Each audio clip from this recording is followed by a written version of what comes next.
faith we understood that the universe was created by the word of God, through which what is seen was not made out of things that are visible.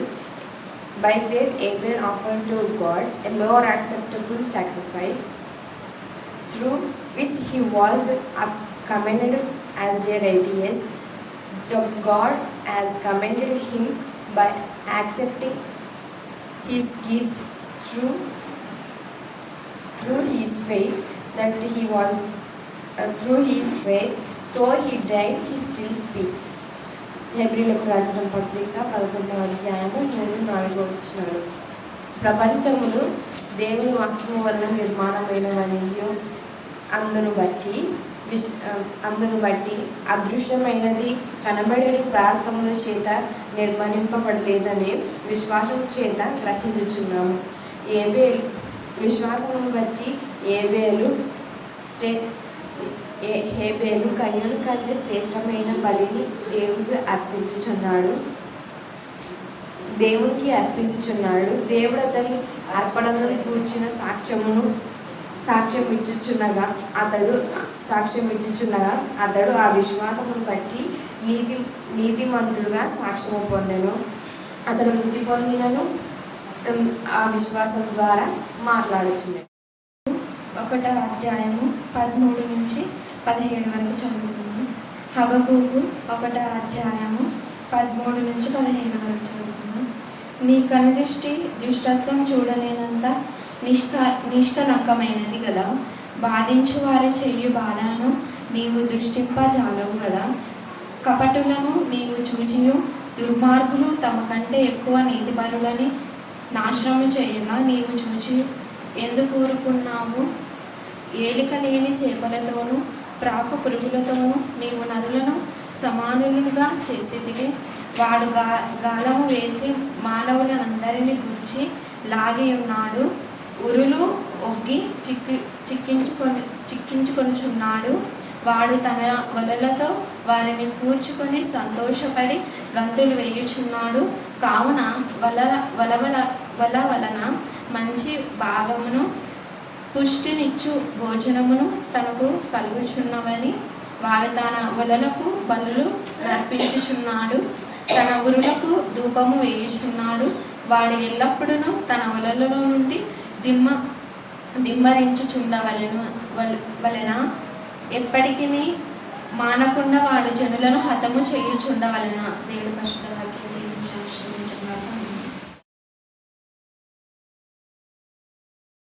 పాపం చేస్తున్నారు నాయన. దేవా జ్ఞాపకం చేసుకొని నిర్దోషులను చంపివేస్తున్నారు ప్రభా. నిర్దోషమైన రక్తం పలికిస్తుండగా ఆ రక్తం నీకు మొరపెట్టుకుంటుంది తండ్రి. దేవా ఈ రాత్రి కాల సమయంలో రక్షణ లేని వారికి రక్షణ దయచేయండి తండ్రి. వాక్యం ద్వారా స్వస్థపరచండి, వాక్యం ద్వారా బలపరచండి, వాక్యం ద్వారా ధైర్యపరచండి, వాక్యం ద్వారా దుష్ట శత్రువుల దురాత్మల ప్రేతాత్మ నుంచి విడిపించండి. ప్రత్యేక రీతిలో కర్ణను మీ కరుణాపీఠంలో ఎత్తిపడుతున్నాం. రెగ్యులర్గా వచ్చే బిడ్డలు రాకుండా వారిని అడ్డగించిన దుష్ట శక్తులు ఏ సమయంలో గర్తించమని ప్రార్థిస్తాం. రెగ్యులర్గా వాక్యం నేర్చుకోవడానికి జ్ఞానం కలగచ్చమని ప్రార్థిస్తాం. వాక్యము ద్వారానే కుటుంబాలకు ఆశీర్వాదం గ్రహించగల జ్ఞానం కలగచ్చమని ప్రార్థిస్తున్నాం. దేవాన్ని ముఖకాంతి మాలో ప్రకాశింపచ్చమని ప్రార్థిస్తున్నాం. మీ చిత్తానికి మనం లోపరుచుకోమని ప్రార్థిస్తున్నాం. సమస్త జ్ఞానం గురించిన దేవుని సమాధానం యేసుక్రీస్తు ద్వారానే మా హృదయాలకు మా తలంపులకు మీరు కావలించే దేవుడు అని మేము స్తుతిస్తున్నాం. దేవా ఈ రాత్రి కాల సన్నది బైబిల్ స్టడీ కార్యక్రమం మహిమకరంగా ఘనంగా మర్యాదగా పరిశుద్ధంగా మీరు నిరాటకంగా జరిగిస్తున్నారు కొన్ని సంవత్సరాలుగా. అందుకు ఎంత స్తుతించా కూడా తక్కువే ప్రభా. మీకే స్తోత్రం, మీకే స్తోత్రం, మీకే స్తోత్రం, మీకే స్తోత్రం, మీకే స్తోత్రం, మీకే స్తోత్రం. తిన్న జీవితంలో రెగ్యులర్గా మీ సన్నిధిలో ఉన్నట్టు బిడ్డలు మంచిని బట్టి దైవ నా ప్రభ మేరిని బట్టి ఎంతో మంది చెల్లిస్తున్నాం. బిడ్డలు ఎక్కడున్నా మీ సేవకులుగా సాక్షిగా సాధనగా ఉంటున్నారు తండ్రి. స్తోత్రం ఏసయ్యా, మీకే స్తోత్రం, మీకే స్తోత్రం, మీకే స్తోత్రం. అలాగనే కరుణాపీఠమని ప్రేమించి అనేక బిడ్డలు ఇచ్చేటటువంటి కానుకలు కానీ బస్తాలు వస్తువులు ఆహార పదార్థాలు ప్రతిదీ పైన శ్వాసయాగా మీరు ఆగ్రహించారు. మేము అడిగిన వాటికంటే ఊహించిన వాటికంటే అధికమైన మేలు చేయ సర్వశక్తి మంత్రులు నీవని దేవా నీవే మాకు డాక్టర్గా ఉంటున్నారు. ప్రతి బిడ్డను మీరే స్వస్థపరచండి దాన్ని స్తోత్రం. స్వస్థపరిచి యెహోవా మీరుగా ఉన్నందుకు మిమ్మల్ని స్తుతిస్తూ బొమ్మను మాత్మను మీ చేతులకే సమర్పిస్తూ నజరేనా యేసుక్రీస్తు శక్తిగల నామమున ప్రార్థిస్తున్నాం తండ్రి. ఆమేన్, ఆమేన్, ఆమేన్. అంటే దేవుని కంటే కంటే దేన్ని ఎక్కువగా ప్రేమించినా అదే విగ్రహారాధన. నిన్నటి దినాన అస్సలు నాకు కూర్చోవడానికి చేత కాలేదు, కానీ అట్లే వచ్చి కూర్చున్నాం కదా. లేము తేజరిలకు యెహోవా మహిమ నీ మీద ఉదయించింది. అందుకని ఈరోజు నిన్న వాక్యం టైంకి వచ్చిన, ఈరోజు వాక్యం కంటే ముందే అంటే ప్రార్థన స్టార్ట్ చేయడం కంటే ముందే వచ్చి ప్రార్థిస్తాం. కారణం ఏంటంటే లేవలేని పరిస్థితిలో కూడా మనం లేచి దేవుని దగ్గరికి రావడం. మళ్ళీ చెప్తున్నాం, ఇప్పుడు మీరు వాక్యం నేర్చుకోకపోతే, వాక్యం చదవకపోతే తర్వాత అపవాది భయంకరమైన చీకటి క్రియల్లో ముంచేస్తుంది మానవులను. ఇప్పుడు చూడండి ఎన్ని న్యూస్ మనం చూస్తున్నాం. దేశం చెడిపోవడానికి, పట్టణాలు చెడిపోవడానికి, కుటుంబాలు చెడిపోవడానికి కారణం ఎవరు చెప్పాలా? సాతాను కాదు, మన పిల్లలే. నిజంగా ఎంత భయంకరమైన పరిస్థితులు ఉన్నాయో. అందుకే తల్లిదండ్రులు అయిన వారు ఖచ్చితంగా గద్దించాలి. నేను ఎందుకు గద్దిస్తానంటే, గద్దించకపోతే దేవుడు నన్ను లెక్క అడుగుతాడు. కాబట్టి మీరు ఒక్కరోజు రాకపోయినా, ఒకరోజు వాక్యం చెప్పకపోయినా నేను ఖచ్చితంగా చెప్తాను. నేను చెప్పినప్పుడు మీరు చెప్పకపోతే మీరు దోషులు అవుతారు. ఆ దోషం ఎక్కడికి వస్తుందంటే కొన్ని నెలలుగా రోగాలతో బాధపడే పరిస్థితి వస్తుంది. చాలామందికి నెలలుగా రోగాలు ఉంటాయి, పోవాలి. నేను ఎంత నర్వస్గా ఉన్నాను కదా, అట్లనే వచ్చినందుకు ఈరోజు దేవుడు శక్తిని ఇచ్చినాడు. అది నేను చెప్తాను. దేవుడు మనకు పరమ వైద్యుడిగా ఉన్నాడు. ప్రభా నీవే డాక్టరు, నీవే నాకు స్వస్థత ఇచ్చే, నీ వాక్యమే. నేను వాక్యం పైన ఆధారపడతా. ఏ హాస్పిటల్ కూడా ఏ డాక్టర్ కన్సల్ట్ కాల చేయకూడదని నేను చెప్పాను. నా నమ్మకం నాకే, మీ నమ్మకము మీకే. చిన్నవి ఏదైనా నాకు గుర్తున్న ట్యాబ్లెట్స్ని ఏదైనా తెప్పించుకుంటాను అంతే. ఎందుకు నేను చెప్తున్నా అంటే, ఈ వాక్యం అన్నది, వాక్యం కంటే ఎక్కువ ఏది చేసినా అది విగ్రహారాధనే. అందుకే ఈరోజు విగ్రహారాధన అన్నది భయంకరమైన పాపము. ఆ విషయాన్ని హబక్కూకు తెలియజేస్తూ ఉన్నారు. దుష్టులు దుష్టక్రియ చేస్తుంటారు, నీ కనుదృష్టి దుష్టత్వం చూడలేనంత నిష్కలంకమైనది కదా. నిష్కలంకమైనటువంటి దేవుడు మనం చేసే నీచమైన క్రియలకు ఆయన నొచ్చుకున్నాడంట. ఆదికాండం 6వ అధ్యాయంలో మనం చూస్తే, నరుని చేసినందుకు ఆయన హృదయంలో ఏం చేసినాడు? నొచ్చుకుని సంతాపపడిన సంతాపం. దేవుడు అలాగే సంతాపపడతాడు. దేవుని ఎందుకు భయభక్తి గల బిడ్డలు కూడా వీళ్ళకి ఇన్ని మేలు చేసినా కూడా ఎందుకు వీళ్ళు వాక్యం నేర్చుకోరు, ఎందుకు రోజు రారు, ఎందుకు ప్రార్థన అంటే వీళ్ళకి నిర్లక్ష్యమని నేను కూడా సంతాపపడతాను.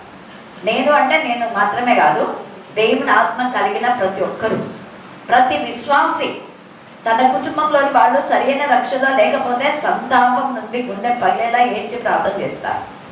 విజయమ్మ నేను రోజు 11 నుంచి అదే ఒక 12 లోపల ప్రార్థన కలిసి చేస్తూ ఉంటాం. ఇద్దరం కలిసి ఎక్కువగా యూత్ కోసమే చేస్తున్నాం. చేసే ప్రార్థనలో ముఖ్యంగా ఉండేదంతా యూత్ రక్షణ పొందాలి అని. ఎందుకు అంటే దేవుడు యవనస్తులను ఎంతగానో బలవంతుని చేతిలోని బాణంలా వంటి వారు. కానీ ఇప్పుడు బలవంతుడైన దేవుని చేతిలో వాళ్ళు లేరు. లోకాధికారి అధికారి చేతిలో ఉన్నాడు. ఈ లోక సంబంధమైన అధికారి చేతిలో ఉన్నాడు. కాబట్టి వాడి ఇష్టానుసారంగా వాళ్ళు నడిపిస్తున్నాడు. ఇస్కరియోతు యూదా యవనస్తుడే. అపవాది వాళ్ళలోకి దూరింది కాబట్టి యేసుని చంపాలి అన్న చెడ్డ ఆలోచన వచ్చింది. ఇప్పుడు 3 స్టూడెంట్స్ ఒక ప్రిన్సిపల్ను భయంకరంగా గుండె తీసి దాన్ని చిత్తు చేసి బయటికి గుండె లాగి గుండెని ముక్కలు చేసేసి పేగులు తీసి పేగులు కూడా కట్ చేసి ఎంత నీచమైన చూడండి. కారణం ఒక్కటే, మీరు చేసేటటువంటి నీచమైన పని మంచిది కాదు అని చెప్పినందువలన ఆమె వాళ్ళు చేసేటటువంటి డ్రగ్స్ తీసుకున్నప్పుడు వీడియో తీసుకుంది. ఆ వీడియో ఎక్కడ బయట పెడుతుందా అని సెల్ ఫోన్ కూడా లాగేసుకున్నారు. ఎంత నీచమైన ఇదంతా ఎందుకు జరుగుతుందంటే తల్లిదండ్రుల యొక్క లీనియన్స్. తల్లిదండ్రులు పిల్లలను పట్టించుకోకపోవడమే. అందుకే ఇప్పుడు నేనేం చేస్తానంటే, చిన్నప్పుడు ఎవరు సరిగా ప్రార్థనారో వాళ్ళ పేరెంట్స్ చెప్తాను. ఈరోజు ఏ సాధన ఫోన్ చేస్తున్నాను అడుగుతున్నాను. ఎందుకంటే నేను ఉపాధ్యాయురాలుగా ఉన్నప్పుడు ఏ స్టూడెంట్ రాకపోయినా ఖచ్చితంగా తల్లిదండ్రులు పిలిపించి వాళ్ళ ఎదుటిని అడుగుతాను. ఎందుకంటే వాళ్ళు అబద్ధాలు చెప్తారు. ఏమని, మా అమ్మ ఈరోజు వద్దనింది, ఇంటి దగ్గర ఎవ్వరు లేదు ఉండమని చెప్పింది అని అబద్ధాలు చెప్తారు. అప్పుడు అది అబద్ధము రైట్ తెలుస్తుంది కదా. ఖచ్చితంగా నేను పేరెంట్స్ పిలిపిస్తాను. అందుకని మా విద్యార్థులు చాలామంది మంచిగా ఉన్నారు, ఇంత నీచంగా అయితే లేరు. అందుకు దేవుని స్తుతిస్తున్నా. కారణం వాళ్ళ చిన్నప్పుడే వాక్యం కట్ట చేయించేదాన్ని. హల్లెలూయా, హల్లెలూయా, హల్లెలూయా. అంటే ఉపాధ్యాయుడు అంటే గర్వం, వాళ్ళకి ఏమాత్రం కూడా గౌరవం లేదు, గర్వంగా అహంకారంతో ప్రవర్తిస్తున్నారు. పెద్దవాళ్ళు ఉంటే గౌరవం లేదు, వాళ్ళపైన కూడా విరుసుకు పడుతున్నారు. పెద్దవాళ్ళు ఏదైనా ఇది చేసేది మంచిది కాదు అంటే. ఈ విగ్రహారాధన ఎంత భయంకరమైందంటే దేవుని కంటే ఎక్కువగా నువ్వు దేని ప్రేమించిన, చదువు ప్రేమించిన విగ్రహారాధనే, పనిని ప్రేమించిన విగ్రహారాధనే, కొడుకులను భర్తను ఎవరిని ప్రేమించినా కూడా అది విగ్రహారాధన అయిపోతుంది. మనం చూస్తే మీకాలు ఈ భయంకరమైన విగ్రహారాధన ద్వారా ఎన్ని శోధనలు, ఎన్ని శాపాలు వస్తాయో మనం చూసుకుంటే కొన్ని ముందు పెడతాం, ఎక్కువ పెట్టను, కొన్ని చాలా ఉన్నాయి, కొన్ని మాత్రమే. మనం చూస్తే మీకాలు ఉంది కదా, మీకాలు ఎవరు? సౌలు కుమార్తె. వెంటనే ప్రశ్న వేసినప్పుడు చాలా బాగా చెప్తున్నారు, అందుకే సరళించని మిమ్మల్ని మెచ్చుకుంటారు. సౌలు కుమార్తె దావీదు భార్య అంటే మొదటి భార్య, ఆమె మొదటి భార్య. మనం చూస్తే 2వ సమూయేలు 3వ అధ్యాయము 28, 29 చదవండి. 2వ సమూయేలు 3వ అధ్యాయం 28, 29. ఆ తర్వాత ఈ సమాచారము దావీదునకు వినబడినప్పుడు అతడు అనుకొనినదేమనగా, నేనును నా రాజ్యమును నేరు కుమారుడగు అబ్నేరు ప్రాణము తీయుట విషయంలో యెహోవా సన్నిధిని ఎప్పటికీ నిరపరాధులమే. ఎప్పటికీ మేము నిరపరాధులు, మేము చంపలే. కానీ అబ్నేరు చాలా మంచివాడు, చాలా మేలు చేశాడు దావీదుకు మేలు చేసిన అబ్నేరును పడక గదిలో ఉన్న వ్యక్తిని, నిర్దోషి అయినటువంటి వ్యక్తిని చంపారు. అంటే వాళ్ళ హృదయంలో చంపాలి అన్నది ఒక చెడ్డ ఆలోచన, అది కూడా ఒక విగ్రహారాధనే. మనం బొమ్మను పూజించి విగ్రహారాధన చేయని అవసరం లేదు.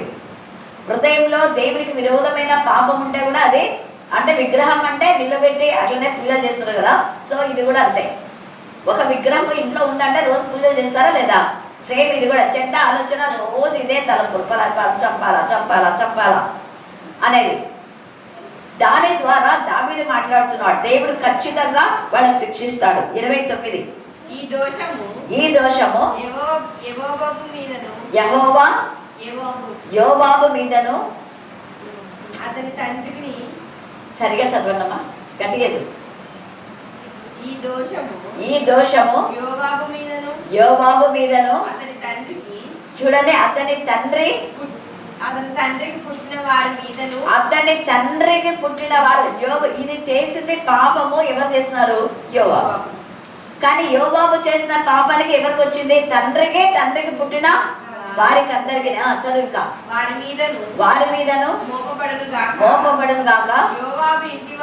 యోబాబు ఇంటి వారిలో శ్రావము గలవాడైనను కుష్ఠరోగి అయినను కర్ర పట్టుకొని నడుచువాడైనను ఖడ్గము చేత కూలువాడునైనను ఆహారం లేని వాడైనను ఉండపోతాక. అంటే వీళ్ళందరూ ఉంటారు.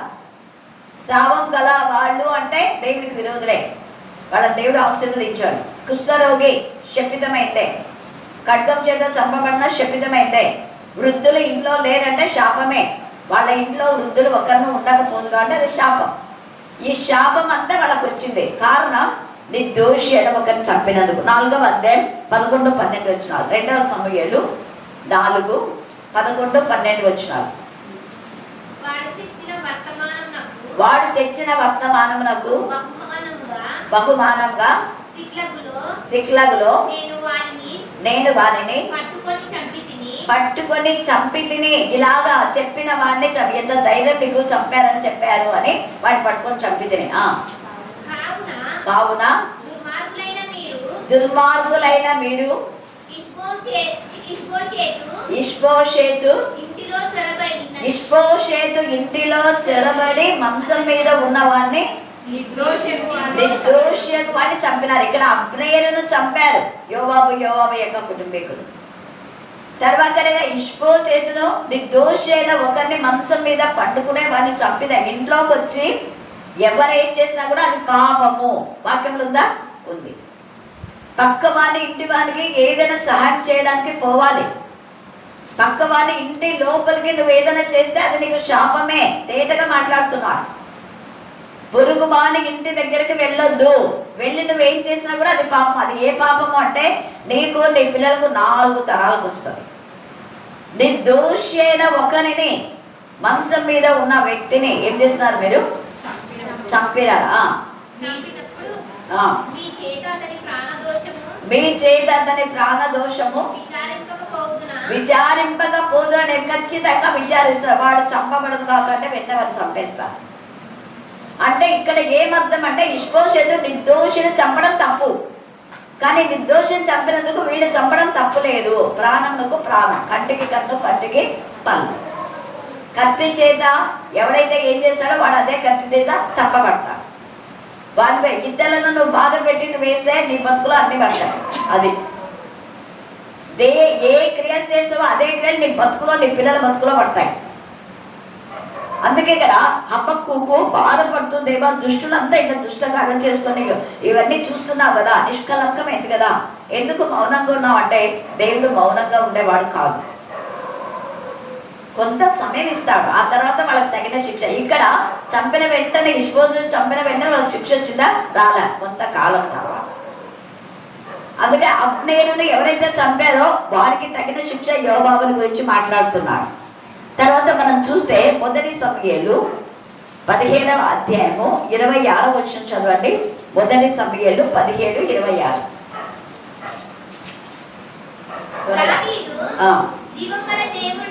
జీవం గల దేవుని సైన్యములను తిరస్కరించుటకు ఈ సున్నతి లేని ఫిలిష్తీయుడు ఎంతటి వాడు. 17 ఏళ్ల వయసులో దావీదుకు రోషం వచ్చింది. దేవుని పిల్లలు చంపేస్తా అంటుంటే ఎవరు నువ్వు అసలు జీవం గల దేవుని పిల్లలను చంపడానికి? కరుణాపీఠం ముందు నిలబడి ఎవడు దేవుడికి విరోధంగా మాట్లాడినా దేవుడు ఊరుకోడు. వాని బతుకులో దేవుడు తగిన శిక్ష ఇస్తాడు ఎవడైనా. అందుకే ఇక్కడ పరిశుద్ధాత్మ దేవుడు ఎంత బాగా, ఎంతటి వాడు నువ్వు ఫిలిష్తీయుడవు, నువ్వు సున్నతి, నీకు రక్షణ లేదు నీ బతుకులో. చిన్న వయసులో నుంచే పాపం వెంట పాపం కూర్చుకున్నావు, పెద్ద చిన్న లేదు నీ బతుకులో. అందుకే వాని తలను వెంటనే వాడిని చంపేసి వాని తలను కట్ చేసి తీసుకొని పోతాడు. అయితే రాజు ఏమంటాడంటే ఎవరైతే ఇలాగ తెస్తాడో వానికి నా కుమార్తె నుంచి పెళ్లి చేస్తా అంటాడు సౌలు. కానీ చేయడు, అబద్ధం ఆడతాడు. అబద్ధం అన్నది విగ్రహారాధన లాగానే. విగ్రహారాధన, నరహత్య, తర్వాత అబద్ధము ఆడే వాళ్ళంతా నరకానికే వెళ్ళేది, అవునా కదా? అబద్ధం ఆడతాడు. అబద్ధం ఆడి తన యొక్క మేనము, తన పెద్ద కుమార్తెను దావీదుకి ఇవ్వకుండా భయపడతాడు. అంటే ఇలాంటి ఫిలిష్తీయుని చంపినాడంటే భయం అవుతుంది. ఇంకా నన్ను కూడా ఎప్పుడన్నా ఏం చేస్తాడో, ఇతనే రాజు అవుతాడు, ఇతను రాజు కాకుండా ఉండాలంటే నా బిడ్డని ఇవ్వకూడదు అనుకుంటాడు అనేసి మళ్ళీ వేరే వాళ్ళకి ఇచ్చేస్తాడు. 45వ వచనం చదవండి. 17:45. దావీదు నీవు కత్తియు ఈటయు బల్లెమును ధరించుకొని నా మీదకి వచ్చుచున్నావే. అయితే నీవు తిరస్కరించిన ఇశ్రాయేలుల దేవుని నామమున, జీవం గల దేవుని నామమున నేను నీ మీదకి వస్తున్నా. ఎంత బాగా చెప్తున్నాడు దావీదు. నాకు ఈటలు కత్తులు అన్నీ ధరించుకొని నేను రావటంలా, సింపుల్గా నేను వస్తున్నా. జీవం గల దేవుని నామమే ఉన్నతమైన నామం, శక్తివంతమైన నామం. అందుకని ఆ నామంలో ఫిలిష్తీని హతమార్చాడు. 18వ అధ్యాయము 14వ వచనం చదవండి. మరియు దావీదు సమస్త విషయములలో సుబుద్ధి కలిగి ప్రవర్తింపగా యెహోవా అతనికి తోడుగా ఉన్నందుకు సౌలుకి ఏమైపోయిందంట? ఏమైంది? సౌలు మిక్కిలి భయపడినాడు. అదే అక్కడ దేవుని ఎందుకు భయభక్తి కలవాలంటే భయం ఉండాలి. దేవుని ఎందుకు భయభక్తి గల వాళ్ళ పైన భయం లేదంటే నీ బతుకు నాశనం అయ్యేది అని అర్థం. భయభక్తి కలిగి ఉన్నాడు కాబట్టి కొంతకాలం సౌలు జీవించాడు, లేకపోతే ఎప్పుడో చచ్చిపోయాడు. దావీదు గురించి మిక్కిలే భయం. దురాత్మలు దైవ సేవకులకు లోబడుతున్నా అంటే దేవుని భయం ఉండాలి. దురాత్మ నుంచి విడిపించబడి భయం లేకుండా ఇష్టానుసారంగా నడుస్తుంటే ఇది అంత గర్విష్టి అహంకారి పొగరు లేడు అని అంటాడు. ఆ నీచమైన బ్రతుకుల నుంచి దేవుడు ఆశ్చర్యకరమైన చీకటిలో నుంచి ఆశ్చర్యకరమైన వెలుగులోనికి మళ్ళీ పిలిచి వారి గుణాతిశయంలో ప్రచురం చేయాలి. మనం సాక్ష్యం చెప్పాలి, ప్రకటించాలి, ఇంటింటికి పోయి దేవుడు చేసిన మేళ్ళని చెప్పాలి. చెప్పడం లేదు, అది కూడా ఒక పాపమే. ఎందుకంటే దేవుడు చేసిన మేళ్ళలో దేనిని ఖాళీ పూర్తి చేయండి అంటే రోజు మన ఒక్కటే ఉందా ఇక్కడ? యెహోవా ఉపకారం దేని మరవద్దు. నా ప్రాణమా యెహోవాను సన్నిధించు, నా అందరకు సమస్తమైన పరిశుద్ధనామం సన్నిధించు. ఆయన చేసిన మేళ్ళలో మీ కాదు దేవుని యొక్క మేళ్ళను మర్చిపోయింది. అంత సుబుద్ధి గల భర్త అంతగా తమనందరి కాపాడినా, లేదంటే ఫిలిస్తీని వశమైపోయేవాడు. వీళ్ళంతా మీకాలు, మేరబు, సౌలు అందరు నాశనం అయిపోయేవాడు. ఆ ఇంగిత జ్ఞానం కూడా లేదు. అప్పుడు ఏమంటాడంటే, సరే నేను మేరబుని ఇచ్చినాను కదా, ఇంకో కూతురు ఉందిలే, ఆమెను చేసుకుందు కానీ అని 19వ వచనంలో ఆమె కోసం ఒక వల వేస్తాడు. ఏం వల అంటే 100 మందిని తీసుకురాపో, చిన్న బిడ్డని ఇస్తాను నీకు అంటాడు. 100 మందిని తెమ్మంటే దావీదు ఎంతమంది తెస్తాడు? 200 మంది తెస్తాడు. ఎంతమందిని తెస్తాడు? 100 మంది ఫిలిస్తీయులను చంపమంటే 200 మందిని చంపుతాడు. 200 మందిని చెప్పి వాళ్ళ తలకాయలను తీసుకొచ్చి పెడతాను. అప్పుడు మీకాల్ని ఎందుకు ఇస్తాడు అంటే, మీకాలు ఉరిగా ఉంటుంది అని అంటారు. మీరు అదంతా చదవండి. ఉరిగా ఉండి దావీదుని చంపుతుందిలే, ఇది ఊక సామాన్యమైంది కాదు, చిన్నబిడ్డ పెద్ద కేటుగాడు అలా అనుకొని. ఎందుకంటే ఆమె విగ్రహారాధికురాలు, ఆమెకు దావీదుకు పడదు. చీకటికి బెలియాలకు పొత్తు కుదరదు. దావీదు ఆమె ఎలాంటిదైనా ప్రేమిస్తున్నాడు, భార్య కాబట్టి. కానీ ఆమె నీచమైన ఆలోచనలో ఉంది. 25 నుంచి 29 దాకా చదవండి. 18వ అధ్యాయము 25 నుంచి 29 దాకా. అందుకు సౌలు ఫిలిస్తీయుల చేత దావీదును పడగొట్టవలనని తాత్పర్యం కలవాడై రాజు ఓటమిని కోరక రాజు శత్రువుల మీద పగ తీర్చుకునవలనని ఫిలిస్తీయుల 100 ముందోళ్ళంటే అని చెప్తాడు. ముందోళ్ళని అంటే అర్థం ఏంటంటే బాగా బలశాలులైన వాళ్ళు, ముందు పరాక్రమశాలులై యుద్ధానికి పోతుంటారు కదా, అలాంటి వాళ్ళు. 100 ముందోళ్ళు అంటే ఎవరైతే బలశాలులు ఉంటారో వాళ్ళ 100 మందిని చెప్పంటే 200 మందిని చంపేస్తాడు. తన బిడ్డని ఇస్తాడు. ఎందుకు ఇస్తాడంటే ఆమె ఉరిగా ఉంటుంది అని అంట. చూడండి ఎంత నీచమైనటువంటి ఆలోచన. ఈ యొక్క మీకాలు ఉరిగా ఉంటుందని 19వ అధ్యాయం 13వ వచనం చదవండి. 19వ అధ్యాయం 13వ వచనం. తర్వాత మీకాలు ఇక్కడ ఏం చేస్తుంది? మీకాలు గృహదేవత. మరి భర్త యెహోవా దేవుని సేవించేవాడైనప్పుడు ఆమె ఇంట్లో గృహదేవతలు ఎందుకున్నాయి? ఉండకూడదు కదా. గృహదేవత బొమ్మను తీసి, దీని అర్థం ఏంటంటే దావీదును చంపాలని వేరే వాళ్ళని పంపిస్తాడు. దావీదును చంపాలన్న విషయం మీకాలకు తెలుసు. తెలిసి దావీదునేమో అక్కడి నుంచి పంపించేస్తారు. మీరు అంతా చదువుకోండి, 13 నుంచి 17 దాకా చదువుకోండి. దావీదునేమో అక్కడి నుంచి పంపించి ఆ మంచం మీద గృహదేవతను పెడతారు. అంటే ఈమె గృహదేవతలో ఉంది కాబట్టి ఈమె ఉరిగా ఉంటుందని సౌలు అనుకున్నాడు. మీకాలు యెహోవా యందు భయభక్తి గల భార్య అయినప్పుడు గృహదేవతలు ఆమె దగ్గర ఉండకూడదు. ఆ గృహదేవతలు ఆమెకు ఉరి. ఈ గృహదేవతలు పెట్టుకున్నందుకే దేవుని యొక్క ఉగ్రత ఆమె పైకి వస్తుంది. రాహేలు కూడా గృహదేవతలను తెచ్చుకుంది కాబట్టి పిల్లలు కాలే చాలా ఏళ్ళ వరకు. యాకోబు దగ్గరవే నాకు పిల్లలు కావాలి అంటే నేనేమన్నా దేవునికి ప్రతినిధి తప్ప అని ఈసరించుకుంటాడు. 30వ అధ్యాయం. అంత ప్రేమించిన దావీదు రాహేల్ పైన కోపం వస్తుంది. దేవుని అడుగు అక్కడ లేయ చూడు, దేవుని అడుగుంటుంది. పుట్టిన పిల్లలకందరికీ దేవుని నామపైన పేరు పెడతా ఉంది లేయ.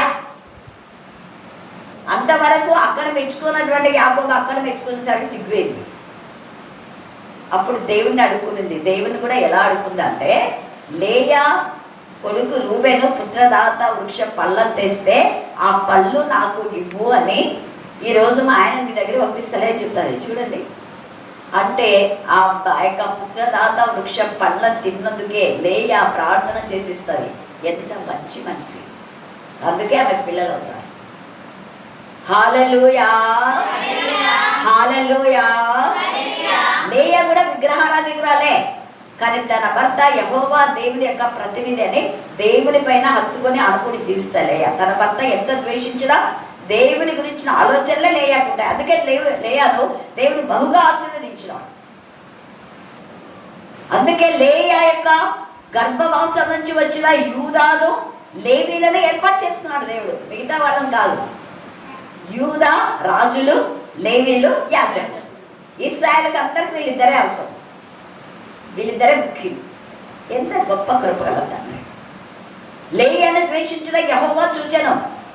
నువ్వేం చేస్తున్నావు అవన్నీ దేవుడు చూస్తున్నా దేవుడు. అందుకే నువ్వు చూస్తున్నావు కదా, నీ కను దృష్టి దుష్టత్వం చూడలేని నిష్కలక్క ఉన్నది కదా. ఆమె విగ్రహారాధన చేయలేదు, ఈమె విగ్రహారాధన చేసింది. అందుకనే చాలా సంవత్సరాలు పిల్లలు కాలేదు. ఆమె మధ్యలోనే చచ్చిపోతుంది, అవునా కదా, మధ్యలోనే చచ్చిపోతుంది. ఈ మీకాలు కూడా గృహదేవతను అక్కడ పెట్టింది. తర్వాత వాళ్ళ నాన్న వచ్చి, ఏమి నువ్వు దావీదును చంపకుండా నేను చంపాలనుకుంటే నువ్వు దావీదును పారిపోయేలా చేసేవంటే, లేదు నాన్నగారు అబద్ధం అన్న.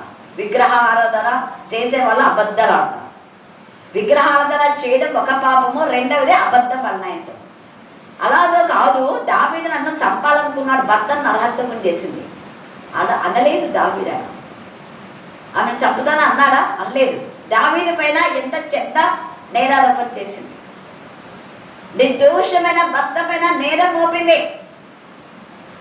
నా భర్త నన్ను చంపాలనుకున్నాడు, అందుకనే పోనిచ్చినాను నేను అని చెప్పింది. అలా అనే బదులు, ఏం నానా నీ అల్లుడు కదా, నువ్వే కదా ముందలను తీసుకొస్తే నన్ను ఇస్తానన్నావు, మరి తెచ్చాడు. నువ్వు 100 అంటే 200 మంది తెచ్చినాడు. అప్పుడు 200 ఆశీర్వాదం ఇవ్వాలి నా భర్తకు, 200గా నువ్వు ప్రేమించాలి. అసలు నా భర్తను చంపడానికి కారణం ఏంటని గద్దించాలి తండ్రిని. తండ్రి వేసే తప్పును సమర్థించినటువంటి మికాలు భర్త పైన, నిర్దోషమైన భర్త పైన అబద్ధాలు చెప్పి నేరారోపినటువంటి మికాలు, గృహ దేవతలను వాళ్ళ ఇంట్లో పెట్టుకున్నటువంటి మికాలు. అందుకనే ఆమె బతుకంతా ఏమైంది అంటే పిల్లలు లేకుండా ఉంది. చూడండి, అది కూడా ఉంది అక్కడ. 24వ వచనం చదవండి. అదంతా మీరు ఇంటికి వెళ్ళిన తర్వాత 17, 18, 19 చదువుకోండి, మీకు అర్థమవుతుంది. అధ్యాయం 17వ అధ్యాయం, 18వ అధ్యాయం, 19వ అధ్యాయం చదువుకుంటే అర్థమవుతుంది. 19, 24 చదవండి. మరియు అతడు తన వస్త్రములు తీసివేసి అంటే మందసం దగ్గర ఇక్కడ దావీదు నాట్యం చేస్తుంటే తన మనస్సులో హీనపరుస్తుంది. ఎంత నీక్ష మనస్సులో దావీదు పరిశుద్ధాత్మతో శక్తితో నింపబడి, అంటే ఆత్మలో అధీనంలో ఉన్నాడు. ఆత్మ అధీనంలో ఉన్నాడు కాబట్టి ఆయన దైవికంగా ఆయన చేస్తున్నాడు నాట్యం. మనలో దావీదు లాగా మేము నాట్యం చేస్తామన్నారు. వాళ్ళకి పరిశుద్ధాత్మ ఉందా ఏమైనా? సినిమాలో చూసి యాక్టర్. అందుకనే పిల్లలు ఇలా తాగుతున్నారు. వాళ్ళ చూద్దాం, వీళ్ళ చూద్దాం, వాళ్ళ కొద్దాం, వాళ్ళింట రాలేద్దాం, వీళ్ళింట రాలేద్దాం. ఇదే చెడ్డ ఆలోచనలు. ఎందుకు అంటే వాళ్ళకి దేవుని భయం భక్తి లేదు కదా. చిన్నప్పటి నుంచి దేవుని భయంలో పెంచలేదు కాబట్టే. దేవుని భయంలో పెంచే వాళ్ళు ఇంత దుర్మార్గపు కొడుకులు, దుర్మార్గపు కుమార్తెలుగా ఎందుకు తయారవుతారు? అందుకే ఇక్కడ దావీదును హీనపరిచింది, పరిశుద్ధాత్మతో నింపబడిన దావీదును. దానిని బట్టి ఆమె బతుకంతా ఏమీ కాలేదు, పిల్లలు కాలేదు. తేటగా ఉంది, మీరు తర్వాత చదువుకోండి. 6వ అధ్యాయము 2వ సమూయేలు 6, 14 నుంచి 17 దాకా చదవండి.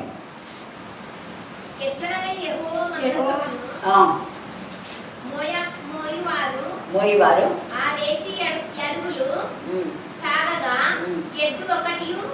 ఎద్దు ఒకటి, క్రొవ్విన దూడ ఒకటి వధింపబడి. ఇవన్నీ చేయమని దేవుడు చెప్పాలా? సొంత ఆలోచనలో దావీదు చేస్తున్నాడు. తర్వాత మీరు 16వ అధ్యాయం 15 నుంచి 22 దాకా చదివితే మీకాలు పని వాళ్ళ ముందు దావీదుని బాధపరుస్తాడు. 22వ వచనం చదవండి. 6వ అధ్యాయం 22. ఇంతకంటే మరి ఎక్కువగా నేను తృణీకరింపబడి నా దృష్టికి నేను అల్పుడనై నీవు చెప్పిన పనికత్తెల దృష్టికి గనుడ నగుదునా అని మరణం పట్టుకు ఆమెకి ఏం కాలేదంట. అందరు చదవండి, ఏం కాలే? చచ్చే వరకు పిల్లలు లేదు. శాపం ఇది. విగ్రహారాధన, అబద్ధము, దావీదు పైన నిర్దోషమైన దావీదును పైన నిందలు వేసింది, చంపుతాడని నరహత్యంలో చేసింది. తర్వాత పరిశుద్ధాత్మతో శక్తితో దేవునిలో ఆనందిస్తూ ఉన్న వ్యక్తిని హీనపరిచింది. దేవుని వాక్యం వినపడుతున్నప్పుడు హీనపరిచే వాళ్ళ బతుకులు కూడా ఇలాగే ఉంటాయి. జీవితాంతం నరక యాతన మీకాలు అనుభవించింది. తర్వాత మీకాలు ఆ యొక్క దావీదు వెళ్ళిపోయిన తర్వాత వాళ్ళ నాన్న వేరే వ్యక్తికి పెళ్లి చేస్తే వారి వెంట వెళ్ళిపోతారు సిగ్గు లేకుండా.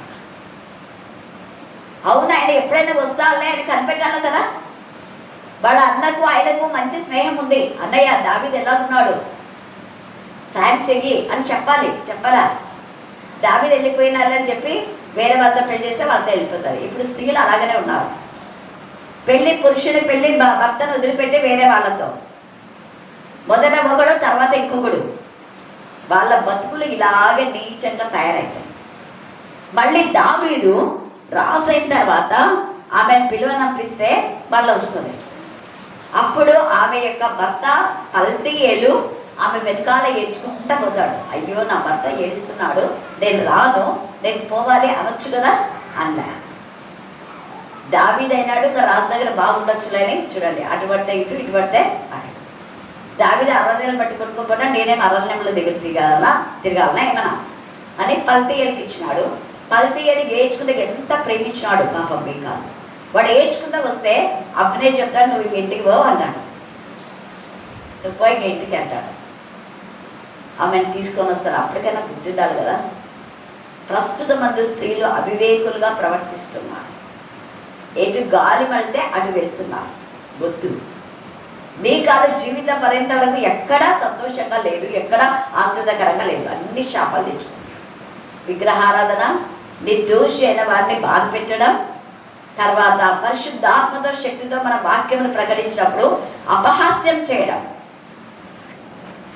దేవుని బిడ్డలను దేవునికి విరోధంగా మాట్లాడితే అస్సలు క్షమించడు దేవుడు. దేవుని భయం కలిగి దేవునికి మహిమకరంగా దేవుని వాక్య భాగం దీవించి ఆశీర్వదించుగాక. ఆమేన్, ఆమేన్. చివరి ప్రార్థన మన మధ్యలో ఉన్న మనలో ప్రార్థన నడిపిస్తాం.